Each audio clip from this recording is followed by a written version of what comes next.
Good morning, children. So, today again we will continue with the same chapter, The Storm, paragraph number 10. The stall was still standing.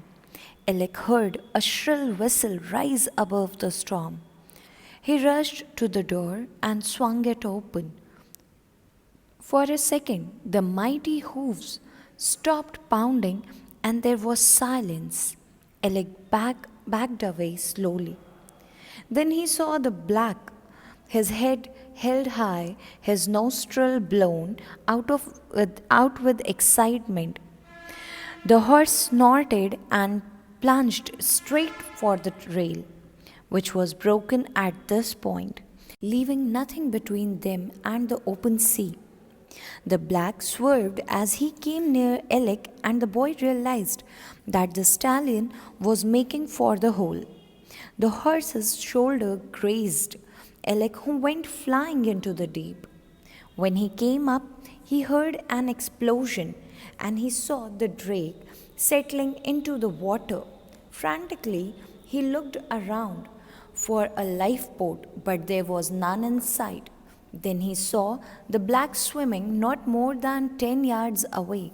Something floated by him, a rope which was attached to the black's halter.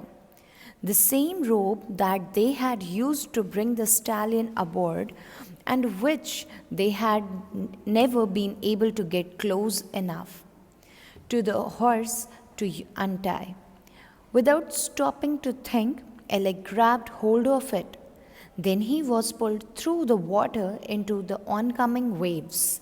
When Alec decided to give the stallion a chance to fight for life, he went to the place where the stallion was tied.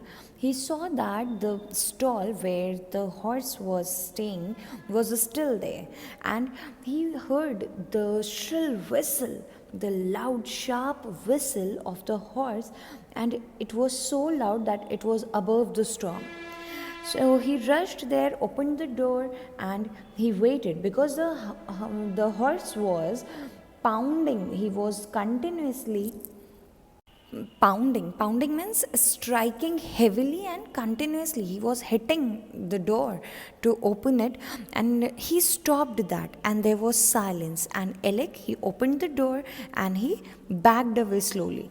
Then he saw that Black was extremely excitement, and he just blown his nostril, and then horse snorted and he headed towards the rail, and that was already broken. The railing was already broken, and then suddenly the black stallion turned, and along with the boy he jumped into the sea, and then there was an explosion. Alec saw that Drake was sinking slowly in the water, and he looked around. When he was in the water there, he looked around for the lifeboat, but there was no lifeboat. And he saw Black was swimming, and it was not more than 10 yards away from him, and there was a rope that was tied to the halter of the horse, and it was the same rope that was used to bring the stallion into the ship, and no one could ever untie that rope because the horse, the stallion, never allowed anyone to come close enough to him. So that same rope floated to Alec, and he grabbed that rope and started swimming. Actually, he was pulled by the horse through the water. See the paragraph number 13. He was too tired now to think about what he had done. He only knew that he had the choice of remaining in the water alone or being pulled by the Black. If he was to die, he would rather die with the mighty stallion than alone. With one last look behind, he saw the drake sink into the sea. For hours, Alec battled the waves. He could hardly hold his head up. Suddenly, he felt the rope that was tied securely around his waist slacken. The Black had stopped swimming. Alec anxiously waited, peering into the darkness. After a few minutes, The rope became taut again. The horse had changed direction. By this time, Alec was very tired and he started thinking what he had done. He thought that he has no other choice but to swim with horse, and if he has to die also, it's better not to die alone and to die with the black stallion. And he again looked behind and saw that Drake was sinking into the sea. And for many hours, Alec battled the waves. They were going against the waves, and he was so tired that it was difficult for him to keep his head high. And then suddenly he felt that the rope that tied around his waist was loose and Black stopped swimming. Alec was he waited anxiously and looked searchingly in the darkness that what was happening. And after few minutes he realized that the rope was tight again. It was loose in the beginning because the horse stopped swimming, and again it was tight because the horse had changed its direction. Now see paragraph number 15. For 4 times the black altered his course, and Alec wondered whether the stallion's wild instinct was leading him to land. Meanwhile, the first streaks of dawn appeared on the horizon. The sun rose and shone down brightly on the boy. The salt water he had swallowed made him sick, but when Alec felt that he could not hold on any longer, the sight of the struggling, fighting animal in front of him renewed his courage. Suddenly he realized that they were going with the waves instead of against them. Yes, they must be approaching land. Eagerly, he strained his salt filled eyes and looked into the distance. He saw a reef. He might find food and water there and have a chance to survive. Faster and faster they approached the white sand. With a shrill scream and a shake of his head, the black went faster through the shallow water to reach the shore. While they were swimming together, this was 4th times when Black changed his course, and Alec was thinking maybe it is his, like as I told you in the previous chapter when we were discussing the brown wolf. The wolf was every time when he was missing, he was heading towards the north because that homing instinct was calling him that side. So Alec wondered that maybe this is animal instinct, ability to behave in a particular way is helping him to find the correct direction. And then the sun was out and it shone down brightly on the boy, and the salt water that Alec swallowed made him feel sick.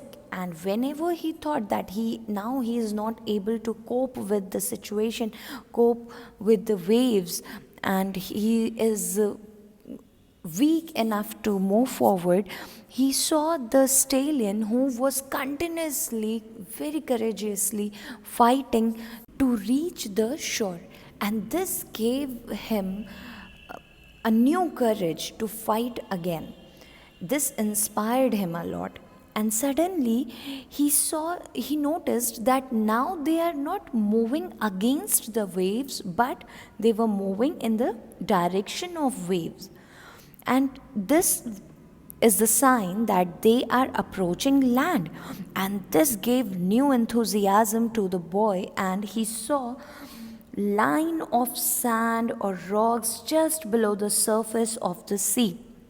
And he thought that now his chances are high to survive. And eagerly they were approaching the land, the white sand, and with a shrill, very sharp scream and shake of his head, Black went faster through the place where water was shallow to reach the shore. Alec's head whirled as he was pulled toward the beach with ever increasing in speed. Suddenly he realized the danger of his position. He had to untie the rope from around his waist, or else he would be dragged over the sand. Frantically, his fingers flew to the knot as the shore drew closer and closer. Now, see, till now he was in water. Now they are approaching to land. And if Alec would not untie the rope around his waist, you can see how it is joined. One end is around the halter of the horse, and another end is tied around the waist of the boy. Now the way the horse was speeding up, the moment Alec would reach the land, he would have been dragged through the sand, due to which the boy could get deep cuts, or because of the sand. Whenever our body is dragged on the sand, you must have noticed how deep cuts we get, right? The boy was very smart and he cut the rope and was free. Also saved himself from deep wounds. The black was now on the beach.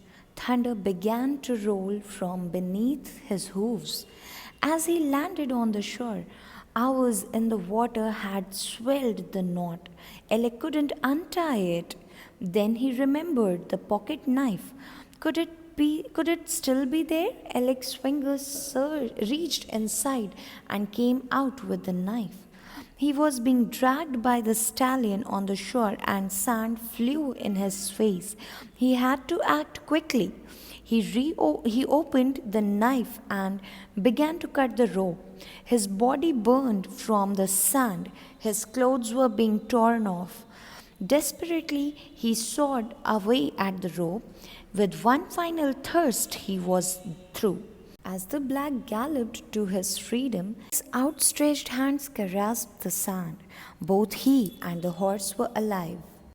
Now, the more closer Black was getting to the land, the more he was increasing his speed, and the more closer the stallion was getting to the shore, the more he was increasing his speed. And once he reached there, Black was running so fast that his hooves made a loud pounding sound when they hit the sand.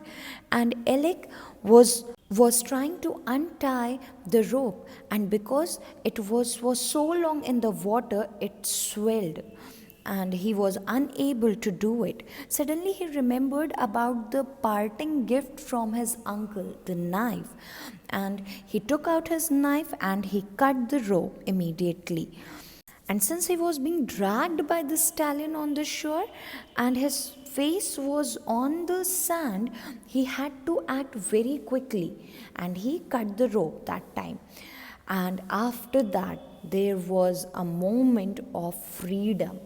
The horse was so excited that he was running very fast, and gallop means running fast.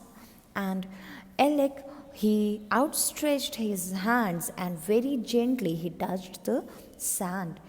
It was a great moment because both the stallion and Alec were alive and together.